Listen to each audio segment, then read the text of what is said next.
Welcome back, everyone, to the Rampaging Rooks channel. Hope everyone's having an awesome winter break, honestly, and hope you're having an awesome Tuesday or wherever you are in the world. And welcome back to the OTB tournament recap. This is round two, and in this round, I'm playing someone by the name of Matias Flores. He's around. Well, the rating when I checked the chart, it said 1920. Now I don't know where they got that rating from because he's just not 1920. He's actually like he's. I checked his FIDE and it's like almost 2100, and he's a FIDE master. Now I think that was achieved from like there's sometimes these tournaments like for those of you who don't play OTB like there are some tournaments where you can get a title from playing really well, and they're normally like abroad, but like normally like there are some tournaments where you can actually get a title from winning, like doing really well in one tournament. So I think that's what happened. I think he played in like Barcelona, probably somewhere like that. So anyway, I get pitted against this guy. He took a bye round one, so he's on point 0.5 out of 1, just like me. So I didn't expect much from the opening. I knew he was gonna be a Sicilian player, and I knew he was gonna play something like with c5 d6, and lo and behold, he played c5 d6. So I decided to go with my tame approach with bishop b5 check, knight d7, castles a6, bishop d3, knight f6, rook e1. And again, this is all theory. For those of you who don't know, normally they play e6 with b5, and then they play like bishop b7. They play c4 to kind of restrict this with en croissant, and then after takes they play bishop b7 and they hit e4, and they try to kind of just play against that pawn normally. But he kind of took me by surprise because normally this is what normally top players play, and he played g6, which is actually kind of an engine's choice. And I blitzed out c3, bishop g7, and I took a like a 5 minute I mean not 5 minutes, some like a good amount of time to pause, and I was like, okay, well I have two options. I can play bishop c2, and also have animal crackers. So if you guys have eaten animal crackers growing up, or are eating normal animal crackers, or have eaten animal. Why can't I not talk today? Animal crackers, then comment on the channel. All right, or on the video, I guess. So I played bishop f1 after some consideration, and I wanted to play d4, and it's the main point that he can't play c4 because I just take. And if I was considering bishop c2, and if I did, he was gonna play c4. So I played bishop f1. He castled d4, and he hit me with e5. And I'm gonna be honest, I haven't seen this move. Like I've obviously seen like the move e5 before. Um, but I was like in this kind of position with knight on d7. I don't think I've seen e5. So I had a lot of options here, and I took my first like pretty long thing. And I don't know what was happening in this tournament. As you guys will see with the other recaps, like people in this tournament just moved as fast as they like could. I don't know, maybe it's something in North Carolina. I don't know, maybe it's something there, but dude, I don't know why they're moving so fast. So I settled on move a4, and the reason I did is normally black likes to play b5, but I kind of take away that option. And if he wants to just play b6, and I thought this was a concession, and then I could also play knight a3 with knight c4 attacking d6, and my knight's on a good position on c4. Maybe I can guard this pawn via knight d2 when I go back as well. So I calculated one line, and he played it in like a minute. And I was like, oh my dude. So he took his wait, no. Yeah, he took, and I took, and he played rook e8. And the main point this is the main calculation is I have no good way to guard my pawn. So I play knight c3, which guards the pawn. He played knight c5, and this is kind of more what I'm talking about. So I have a lot of options. I can play bishop g5, and this just looks horrible because again, not all trades are equal. Trading that bishop for that knight just doesn't bode well, honestly. Like my position is not like better or worse, or sorry, it's not for the better, because if I just wrap my knight back, he just goes knight b3, he goes bishop e6, he goes rook c8, and this is not the position I need, like at all. Like because he has the control of the dark squares, right, and then he can play h5, can build on this bishop h6. I'm never getting this rook out, like ever. So I was not particularly happy with the position with bishop g5. So I was like, okay, no. If I play queen c2, This is definitely a problem because my knight on d4 is really unstable. So I wasn't really considering this that much. I was like, okay, b4, bishop d7. I was like, okay, well, again, like I don't have a good plan because he's just gonna play rook c8, and I just don't have a good plan. So I was like, okay, well, maybe I go bishop g5 now, but then he goes h6 again, and this is the same kind of thing where my knight doesn't even have c2, so it has to go back to f3, and then he goes rook c8, and the position's just not nice because he has all the control in the world, literally all the control in the world. And my bishop on f1, it might look good, but it's biting on rock. And then my knight on f3 is not doing anything. My knight on c3 is not doing anything. My rook on a1, again, not very active. So again, when you compare the pieces in the position, it's always just going to be very good for black. Not to mention, he does have this really nice tactic, knight takes e4, and then if I take, he takes back. But I wasn't too sure about this, mainly because I have bishop g5 here. And in this kind of position, I was just like, okay, well, maybe queen d7, but then I get the dark square bishop, which is very important because I kind of just get these squares. But I was like, well, he can play 96 and just guard against it. But then I was like, well, I can play queen c1. But then he was like, well, I can play this. But then I was like, yeah, well, he can play this. I can play this, and then I can take, and then I can play queen h6. So again, I have to calculate this from all the way back here, right? So um, I had to set, so I didn't find a good move. And again, bishop d3 was another consideration, but I almost immediately disregarded that because of knight g4. And I was not happy about this. I was like, okay, well, the knight's not doing anything. I can go knight c2, but then he goes knight e5. But then I go bishop f1. But these knights are so dangerous. And like, for example, sample line, if he can go bishop e6, I can block his bishop. But then like knight b3, rook b1, rook c8. And I was, in my head, like, it's all calculation. I was like, well, I can put 93 here and I can hit this knight. But he has a really nice shot here, knight d4. Because if I take, then he has knight f3, double knight sack with a discovery on my queen, and I'm losing my queen. So this is not what I want, right?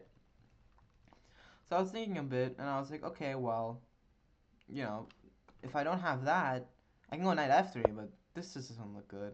Because he can also go knight e5 here, and he's gonna just develop after his pieces, bishop e6, queen f6, and my bishop on d3 is not good. Not to mention, like, he can also just take another two bishops. This is also just another possibility. He has two bishops, he has a really nice scope with the two bishops, with the rook c8, queen b6, and my position is no bueno. It is no bueno. So, I went against that, and I played the move that I really didn't want to play. I played f3. I was like, oh, if he plays d5, I don't know what I was gonna do, cause if I take, I was actually calculating this in my head. I was like, wait, he can't take back, because I take, and then I take, and then this is a good position, and like like, for example, you guys might be like, well, this is a fork, right? This is a fork. Um, yeah, but after queen c3, knight a1, I have a fork too. So this is not really what I want at all either. It's not what he wants, rather. But then I was like, well, he's just gonna. If I take, he takes on e1, and then he takes on d5. And I was actually calculating this line in my head. Let's see if you guys can follow. Queen takes d5, queen e8 check, bishop f8, bishop h6, queen takes d4 check. I slide my king over, queen d6 to guard f8, rook d1 to sack my rook against the queen, queen e7, and then rook d8, because if he takes my queen, I take back and I hit the bishop, and then he's pinned. Did you guys get that? So this is kind of what I was thinking. Um, this whole sequence is what I was calculating with queen d6, rook d1, queen e7, rook d8, and here I thought I was winning. Um, I'm not sure if I am, but it looked very promising. I thought about this, but then I forgot there's 96, but there is bishop c4 here, so there's a lot of like things to consider. So this is a whole line, but then he had 96 somewhere before that. Yeah, here he just had 96. So the line didn't work. But dude, if that happened, like imagine this whole line in my head happened. Like I think I think this is really cool, right? The engine doesn't like it. Like the engine the engine doesn't like it. It thinks black's better. Of course it is, because it's an engine. It actually thinks this is the best line with 96, bishop c4, and knight g7, which I didn't see. But I still have rook d8. Oh, bishop e6. Hello, hello. Oh, that's mean. That's rough. Okay. Um. So okay, I was like, oh, he's gonna play d5, and then he thinks, and then he thinks, and then he thinks. He takes his first thought of the game, and he thinks for like 20 minutes, and then he plays knight d7. I was like, what? There's no way he didn't play d5, and there's no way that move is good. Why is that move not good? Because he relinquishes the square for d5. I was like, so I blitz out bishop e3. He blitzes out knight e5. I blitz out queen c2, and I'm like, well, now this is a position I want, because I get rook d1. I get knight d5. His knights might be cool and everything, but it's a little bit clumsy. And if I reroute, if I kick your knight out, if I bring my knight to the center, I have a nice position. And the Engine agrees. It thinks I'm about like plus zero point 0.9 or plus 0.1, 0.2 or something like that. So I blitz out queen c2. He blitz out bishop d7. I blitz out b4. He blitzes out knight e6. Again, like people in North Carolina are not thinking like at all. My last round was the only person that actually thought. Um, for some reason. But trust me, this game gets way more insane. So, rook d8, rook c8, queen b3. He takes, I take. He plays knight bishop e6, so I blitz out knight d5 because I don't have a choice. If I go queen b1, he goes knight c4, and I don't want to trade this bishop for the knight. Like this might look okay, but again, not all trades are equal, and as indicated with the blue arrows, this is kind of his plan, right? So, and my king is very vulnerable on the dark squares from a7 to g1, so it's not really what I want to do. And then he shocks me and he takes. And I was like, okay, well, I kind of expected this, but I didn't expect it so early. Because I thought he was going to play like knight c6 and just play on the light squares. I mean, the dark squares. And something like this, and maybe takes later, and then queen b6. And I thought this is kind of the position he was angling with. And I didn't really know how to play this, because this is kind of the position of like I guess kind of position of a dragon where I short castled and I played a4 b4 like I expanded on the queen side. Um, yeah, it's kind of like an accelerated dragon with the pawn on d6, and sometimes you play f6 and then you take and you have this knight against bishop. So it's kind of like an accelerated dragon, which the open position I don't really play anymore. So I don't really have a good feel for that. So he took, and then I started to think, okay, can I actually take with the pawn? Can I actually take with the pawn? So I was like, okay, well, I can take with the pawn, maybe. But there's a tactic. If you guys want to pause the video and find the tactic, be my guest. I will be drinking some water in the meantime. So pause the video and see if you guys can find the tactic, which I will reveal in a second.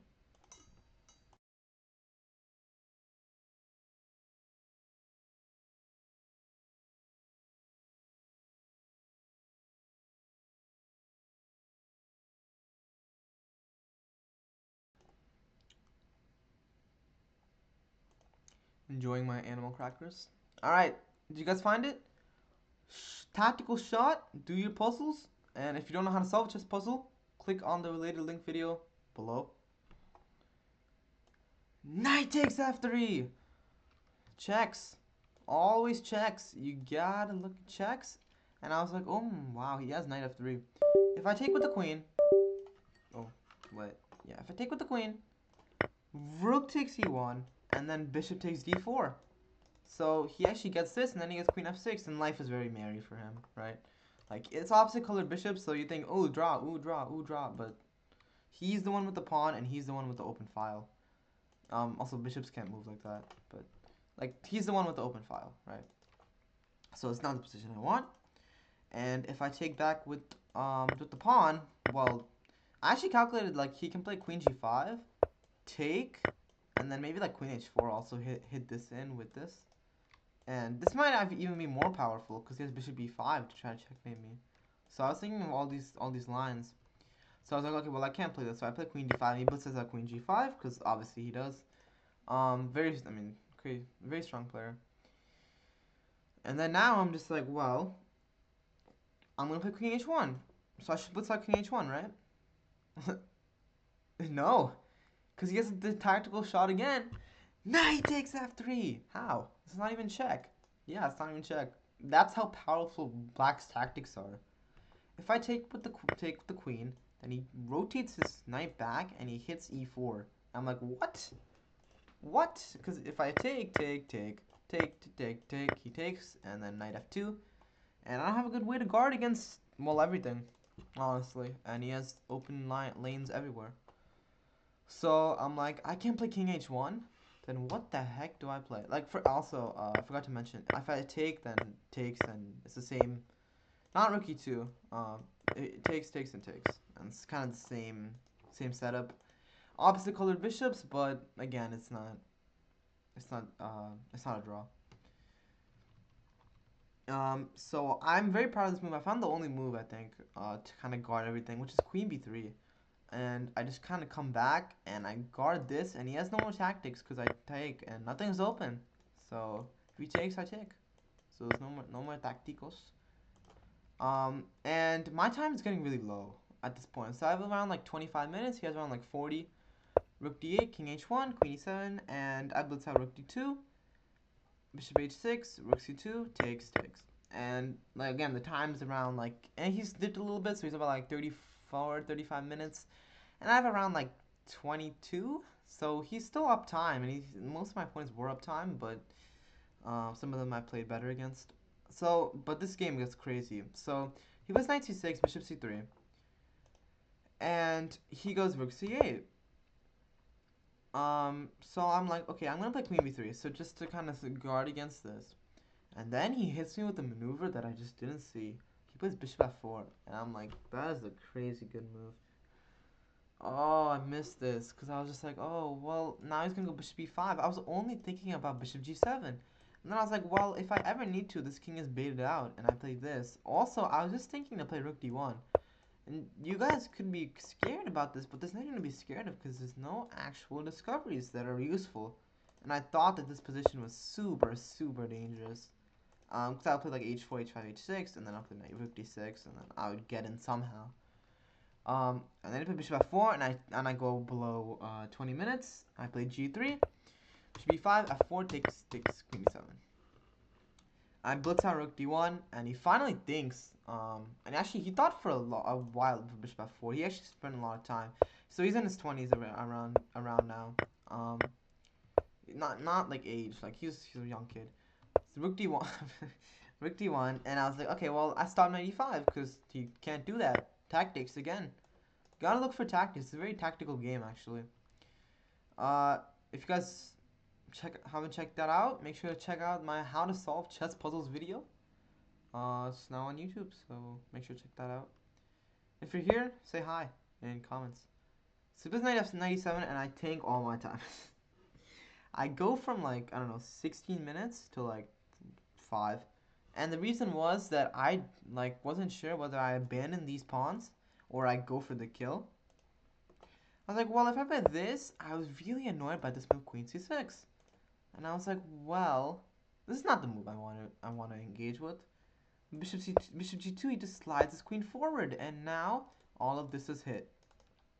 It's just all hit. So I don't have a good move. So I can't play that. But then what do I do?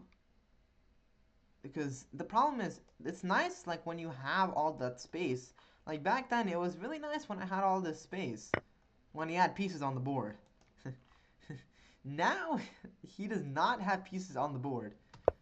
Like, he doesn't have any queenside pieces to attack, so now all these pawns start to look very flimsy. And I finally decide, I'm like, you only get this kind of position. I only really get this kind of position once, so I go queen f6. Kind of like a YOLO moment. And he thinks and thinks and thinks. He thinks for a while, and he goes below 20 minutes, and then he hits me with d5 with 17 minutes on his clock, and I'm like, what? That move is impossible. How did he play that? That's not even a move. I guard that square. I mean, I literally like just guard that square. I mean, he's he's cooked. He's fried. Like he's done. He can't play this. So I'm like, what? And I take the pawn, and he hits me with rook c2, and I'm like, oh my god, I see his idea. I see it. Now he's just gonna go here, knight f5. It was liberated that he played d5, so I take the pawn, and he gets the f5 square. And I guess I didn't see the idea with like 2 minutes on my clock. So, with 2 minutes left, I play queen d4. He puts knight f5, and I blitz out queen e4, and I'm like, my logic was, okay, I'm gonna play d6, bishop g2, and win b7. I'm gonna try to patrol the a8 to h1 diagonal, because that is the main diagonal, guys. If black can get in on that diagonal, it's toast for white. It is just toast. So, you know, he plays knight f5, queen e4, rook b2, so I play d6, and I'm like, okay, at least, like, if he goes crazy, then I win, somehow. Okay, yeah, like I go queen d3 and then queen c6, bishop g2, and if he goes like in, then I take and I go d7, and he's just gonna die. On the chessboard. So I play d6, and I'm like, okay, well I don't have anything to worry about. He can't take the pawn. So I can't do anything. So I kind of stretch a little bit, and then in 2 seconds he takes the pawn.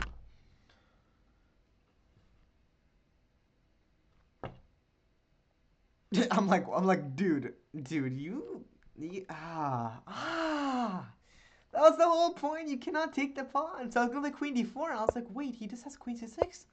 I just missed queen c6. Because now, after king g1, he has queen c2. This is what I missed. And then he can rotate his queen from d7 all the way here, and he hits this, and he hits this. And I'm like, oh, okay. Okay. I mean, this is crazy. So now I'm just like, okay, well, I mean, it doesn't look awesome, right? So I have to play queen d5, and then he hits me with queen f5, and I'm like, I didn't see that either. So I go below 1 minute. He's now in like 2 minute, 3 minute, 2 minute, like almost 1 minute territory. And I blitz up bishop d2 with 2 seconds left on my clock, and I realize I just blundered the game. And I sit there, and I just stay still because I'm like, maybe he won't find it. Who am I kidding? He's obviously gonna find it. He can just take the queen. And I think what he missed, this is what I think he missed. So if bishop d5, then he just goes rook b4, and he has 2 very healthy pawns that can be passed pawns, and life is going to be good for him.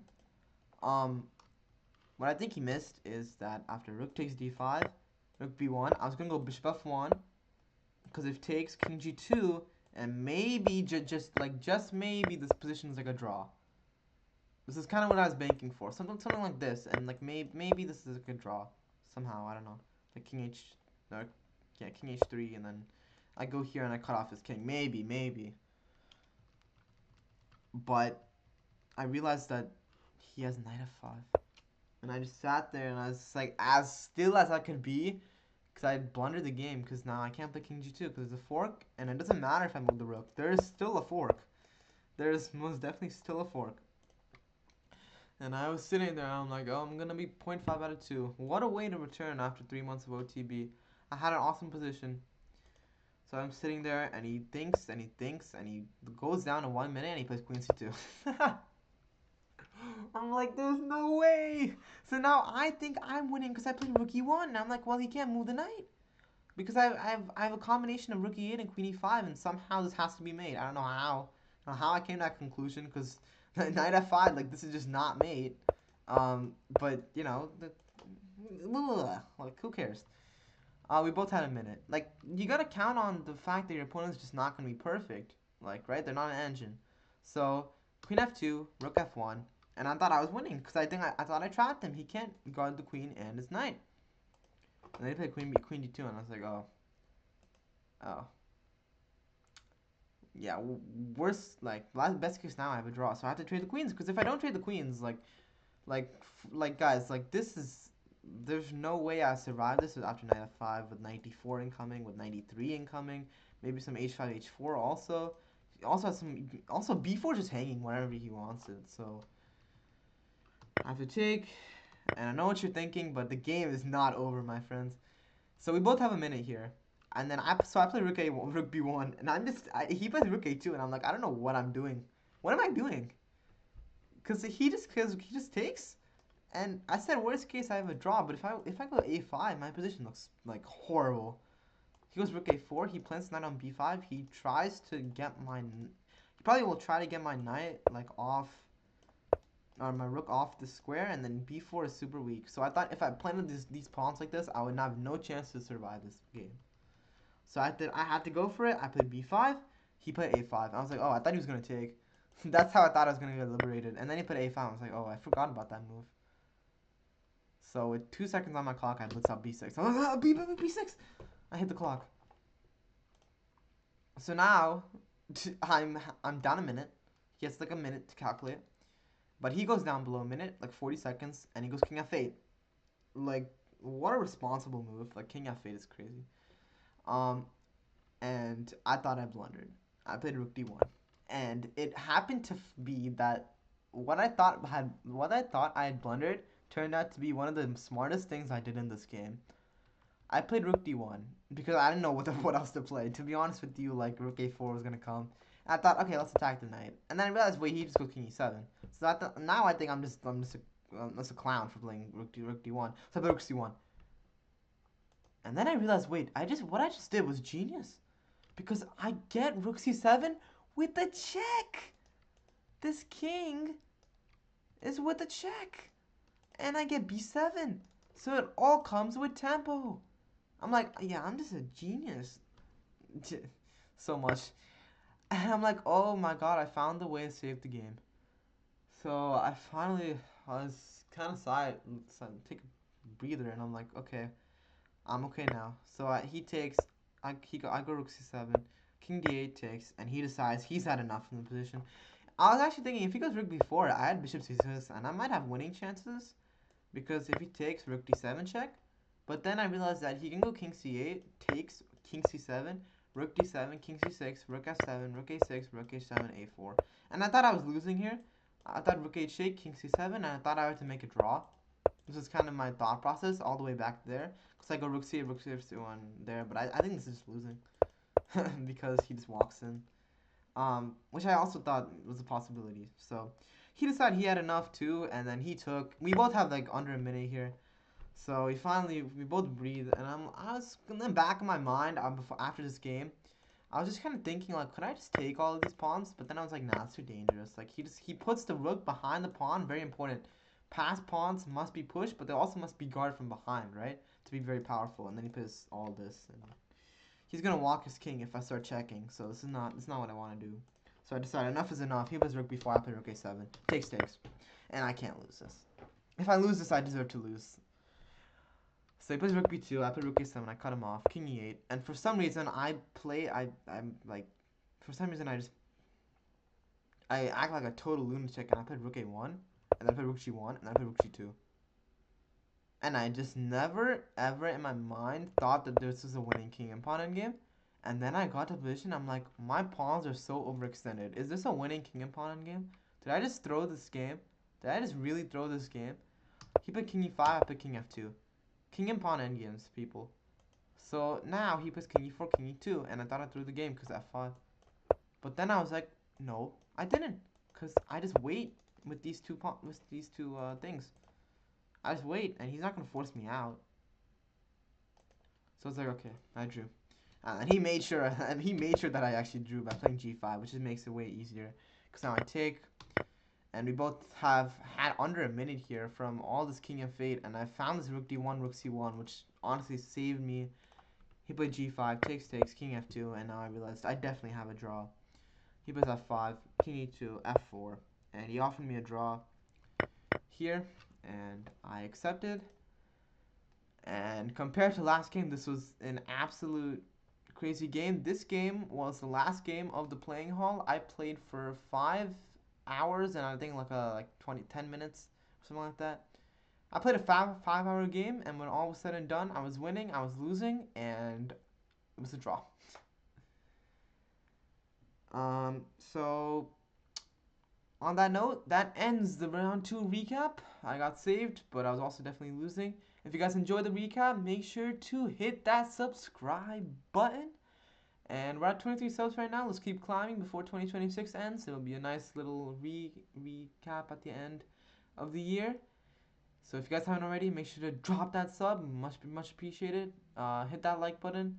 And I will see you guys for round 3's recap. Happy holidays and happy new year upcoming. And see you guys next time. Rampage and Rooks out.